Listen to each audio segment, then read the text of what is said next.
Showbiz update guys. So Mission Gutierrez update. May mouse ako. Hindi be. Huwag nyo pansinin yung boses ko ha. Baka may magsasabi naman, te, parang kang hinabol. Ano te, ngungo ako ngayon. Kasi sinipon ako. Gusto ko lang i-share sa inyo.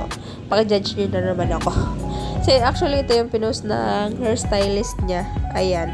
Ang pretty niya. Ito ata yung ganap niya ng isang araw. Tapos yung ganap niya sa ASAP. Pero di pa siya nakapag-change dyan guys. Nagano lang siya dyan. Ano lang siya dyan guys, naka-ready na hubad na damit. Char, huy, naka-robe lang siya dyan guys. So, ayan yung pinost ng hairstylist niya guys. So, ayan, credit sa hairstylist na Mission Gutierrez tong video na to.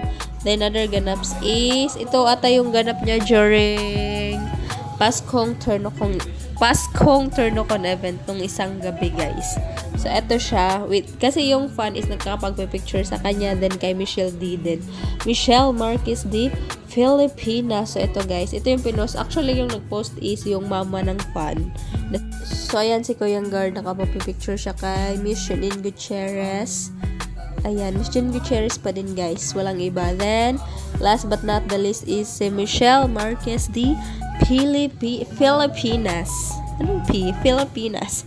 Then, ito naman, other ganaps is, ito yung makeup artist naman to ni Mission Gutierrez, guys. Ito yung during ASAP final walk ng Team Dirty Linen, guys. So, ayan yung pa-BTS. Ayan si Mission G, then si Sergi Aquino, yung hairstylist niya, that day, nung nag-final walk siya sa ASAP with Team Dirty Linen. So, ayun lang guys. So, ulitin ko guys. Yung makita nyo pictures and videos dito is credit from Mission Gutierrez, hairstylist and makeup artist. So, ayun siya. Then, yun lang. So, ayun lang guys. Hope you guys like, share, comment, and subscribe. Love lots. Ingat kayong lahat.